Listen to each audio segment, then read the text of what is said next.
Chances are, if you've been part of the fitness industry for a while, you've done some things that only kept you from progressing because of some stupid myth that somebody put out. Just so you can better avoid these mistakes, I'm going to debunk 7 fitness myths today that are keeping you small. When I first started training, I made a lot of mistakes. I didn't eat properly. I either trained everything completely to and beyond failure, or didn't even get close to failure. And I've also done the bodyweight 10-minute ab circuits in the hope of getting a six-pack one day. All of these was because I fell for myths. The first myth is going to be cardio for weight loss. Shut the fuck up, stupid bird. A lot of people, when you tell them what is the first thing you think of losing weight, they will say, well, I go into the gym and go on the treadmill or something like that. Bullshit. You see, cardio is pretty bad for weight loss. It's probably still the best activity you can do that burns the most calories, but it still barely burns calories. And while you can outwork a bad diet, there's no point in doing it. So in order to lose weight, you need to eat less. The last thing I'm saying is you can't do cardio. In fact, you should do cardio, but you should do it for the work capacity benefits. But I'm not gonna elaborate in there right now. I have a video about it, check it out here. And the second myth is Maingaining. Maingaining is not a complete myth. It certainly works, but why? Okay, it doesn't work as well as bulking and cutting. If you're trying to lose weight, cutting is going to be better. It's faster, more effective. If you're trying to gain muscle, bulking is going to be better, faster, more effective. Maingaining is just suboptimal and pointless. And to be fair, most of the people who promote Maingaining got their physiques with bulking and cutting. If you're Maingaining, eventually you will run into a big wall. Also, you're going to get much slower gains. And I think a reason why a lot of people tend to gravitate towards Maingaining is that they don't want to get fat during a bulk. Guess what? You can do that with lean bulking. Just don't go to the extremes with bulking. But yeah, if you want to gain muscle, you have to gain some body fat as well. Which brings me on to the third myth. You need to get fat to gain muscle. Okay, there's a lot of people who think that you make fat out of muscle. They make muscle out of fat. You don't need to get fat, you just need to bulk. You don't make muscle from fat, you simply build muscle from a calorie surplus, from gaining weight, and while you're gaining weight and gaining muscle, you're gaining fat in the process as well. It's inevitable. You have to get a higher body fat percentage, but it doesn't have to be 10% higher. The reason why people get fat on bulking is because of improper bulking. The solution to that is lean bulking, and I said in the past that 1 pound per week is probably the best amount to gain for most people, but I go back on that and I say now that 1 to 2 pounds per month is probably going to be better. The next fitness myth is that you have to train to failure. You don't. According to science, and this sounds bad because I don't want to be one of those individuals who are like, according to science, no. But according to science, 3 to 0 RIR is the best range to grow. That means if you finish your set, if you could have done 6 more, you're fucked. If you could have done 3 more, that's good. 2 more, good. 1 more, good. No more, good. So that confirms that you don't have to train to failure. Does that mean you cannot and you shouldn't? No, you can and you in fact should. Just don't take everything to failure, okay?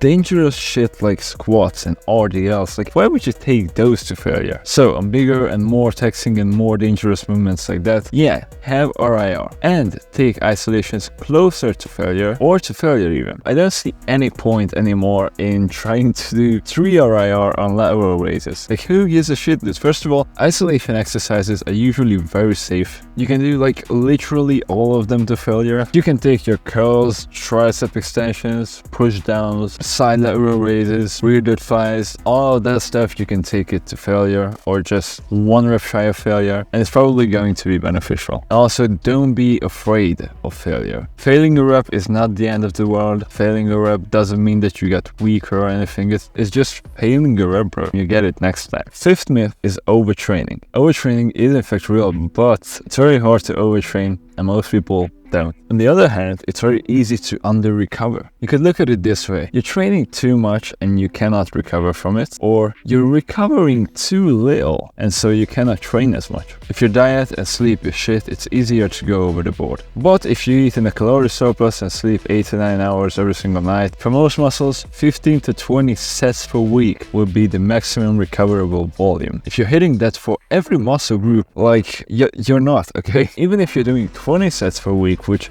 should like pretty much be optimal. Probably is junk volume, because a lot of people, if they're doing 20 sets, they're not going to take every set close to failure. If they're doing 10 sets on the other hand, they're probably going to take all of those pretty close to failure. Losing a rep from previous sessions performance doesn't mean that you overtrained and now you're getting worse. Maybe you're doing something else wrong, but it could be anything, but probably it's not overtraining. The sixth myth is ab training. Ab training is not a myth. The way people train their abs is a myth. For some reason, everybody treats abs like it's not a normal muscle group. It's a muscle exactly in the same way as all of your other muscles. And that's why you should train it exactly the way you train all of your other muscles. So sit-ups and crunches are BS. They're not heavy enough, they're not hard enough. 10-minute circuits are BS. Not training abs is also BS. Compounds might develop your core to some degree, but they don't do much for your abs, alright? So train abs like any other muscle. With weights, apply progressive overload, go close to failure. That's all I can say. Good exercises are cable crunches, leg raises, weighted sit-ups, and ab wheel rollouts. I fell for this mistake and now I'm training abs normally, and guess what? My abs are way better. And our last myth is going to be special exercises. There are no special exercises. Yes, not every exercise is the same, but every exercise is just for working certain muscles. There's no special exercise that gets your bone structure like in a different way and all of that shit, or that targets your muscle in like this specific way, like